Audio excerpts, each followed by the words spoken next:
All right, another thing we want to mention is don't forget about our Conduits membership 1, 2, and our Twin Flame package 3. So they are available on the conduits.com.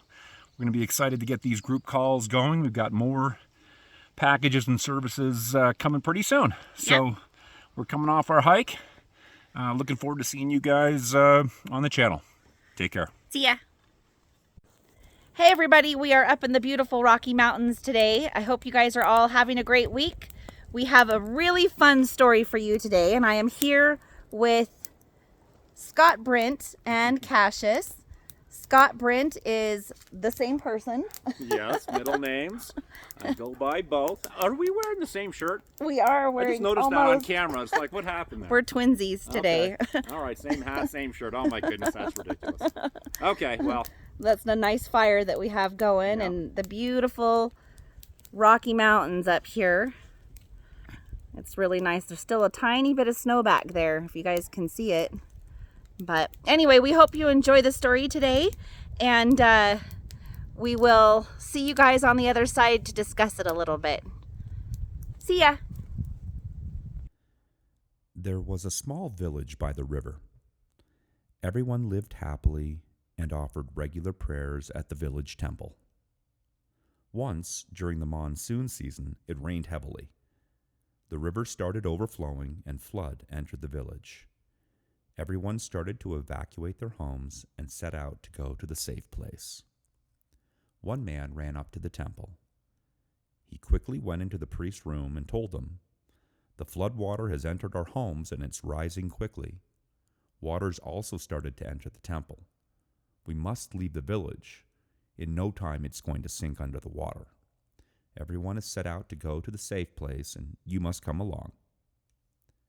The priest told the man, "I'm not an atheist like you all, and I have a full faith in God. I trust that God will come to save me. I'll not leave the temple. You may go." So the man left. Soon the water level started to rise and reached waist height. The priest climbed up onto his desk. After a few minutes, a man with a boat came to rescue the priest. He told the priest, "The villagers said that you're still inside the temple, so I've come to rescue you. Please, climb on into the boat." But the priest again refused to leave, giving him the same reason. So the boatman left. The water kept rising and reached to the ceiling. So the priest climbed to the top of the temple. He kept praying to God to save him. Soon, the helicopter came. They dropped the rope ladder for the priest and asked him to climb on in and get inside the helicopter so they could take him to the safer place. But the priest refused to leave by giving him the same reason again. And so the helicopter left to search and help others. At last, when the temple nearly submerged under the water, the priest kept his head up and started complaining. "O Lord, I worshipped you for all my life and kept faith in you. Why didn't you come to save me?" Then God appeared in front of him, and with a smile he said, "O madman, I came to save you 3 times.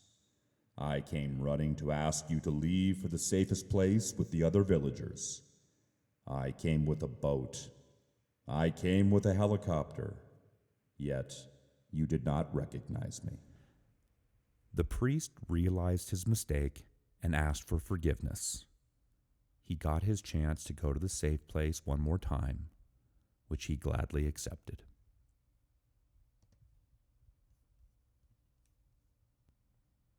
The moral here, in life, opportunities come unknowingly. Sometimes we fail to recognize those opportunities and we keep complaining that life didn't show us the way or lead us to a successful outcome. Always take every chance you get to make a better life. I hope you guys enjoyed that story.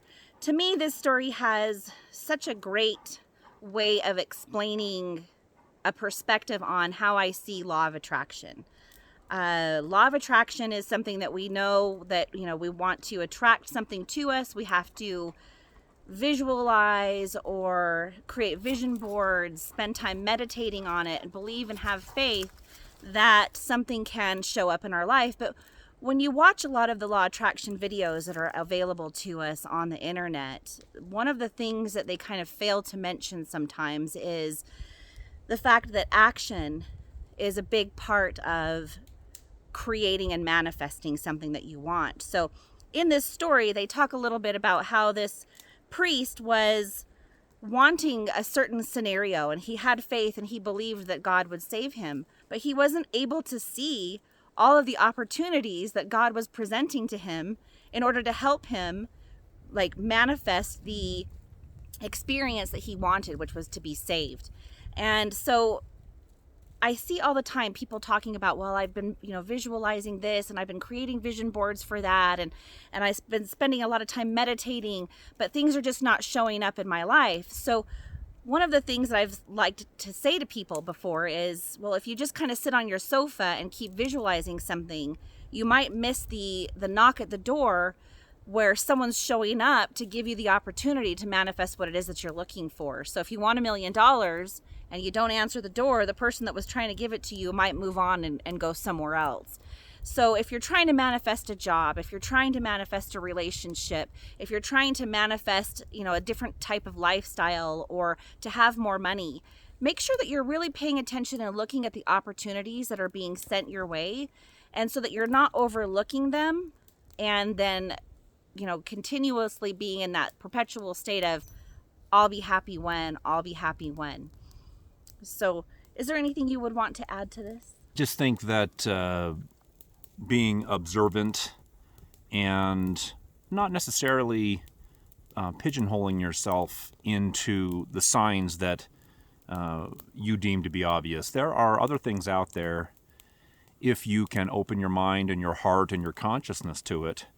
I know that I have bypassed plenty of opportunities in my life by virtue of being in a slumberland. And we're all going through this awakening, and part of that is really being in tune, having things on your radar and being in tune. It could be a person that coming and going into your life. It could be a job opportunity. It could be a spiritual opportunity. But I think being observant is such a catalyst and stepping stone to lots of things that can open doors for us. Now, you have to choose to open that door and execute on whatever it might be. Action is an important part of that. It is what helps us to create the momentum that we want. And once momentum is created, then we're able to start to see that the actions that we're taking are getting us closer and closer and closer to the outcome that we want. So never give up, continue to keep going. Don't overlook opportunities. The life that you want is there for you to create. All you have to do is believe and take action. I hope you guys have a wonderful week. We're super grateful that you're here. Please do not forget to like and subscribe if you haven't already done so. And we do have our packages available on our website, which is the-conduits.com. And so please go and check those out. We've got group calls starting this week. And so we're really excited to be able to present you with a lot of these opportunities to get the chance to speak with us and ask us questions. So hopefully we will see you guys there. And until then, we send you blessings. Hey everybody, we just got back from our hike. There was a couple things that I had thought of on the way back from our hike that I didn't really mention when we were up there about the story itself. So I just kind of wanted to add this little bit in there about how there was kind of a little bit of an arrogance to the priest, that he knew what faith was, or that the kind of faith that he had was better than the people that were, running for safety and trying to come and help him.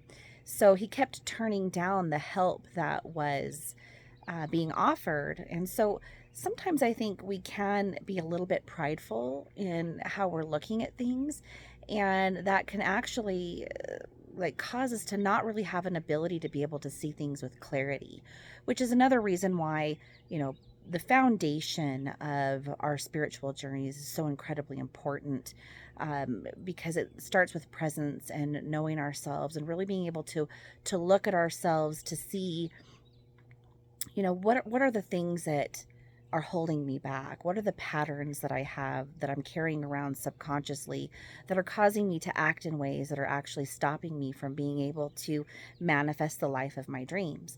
That foundation is so important to build and understand before we get to a place where we really start trying to um, hone in on law of attraction and manifesting. We are manifesting all the time, whether we're consciously aware of it or not. We are doing it. So law of attraction is always working for you. Take some time to just really get to know who you are, be the observer, be the witness, watch your mind, see what kinds of habits, patterns, programming are not really truly in alignment with what you want. Let go of pride and arrogance if you have some of that, if that's even, I mean, we all do on some level, right? So we kind of need to look at that and go, how am I tripping myself up? Like what are the roadblocks and the hurdles that I'm actually creating for myself that I'm not even aware of? So I just wanted to point that out. It was actually something that Brent was talking about on the way down, and I thought, you know, what a good thing to add into the video. It was something that he suggested and had wanted to mention himself. So now that we're back, I thought I'd just shoot a little clip and add that in there. So I hope that you guys did enjoy this video, and that it's something that really resonates and helps you. That's the whole purpose of story time, is to give you guys some parables and some, you know, stories to kind of relate to, that you can apply practically to this experience of spiritual awakening and this, you know, magical experience of learning law of attraction and how we as souls and energy bodies affect the material world around us. It's quite an adventure. It's quite a journey that we're all on, and I'm so glad to be on it with all of you guys. I hope you guys enjoy. Mwah. See ya.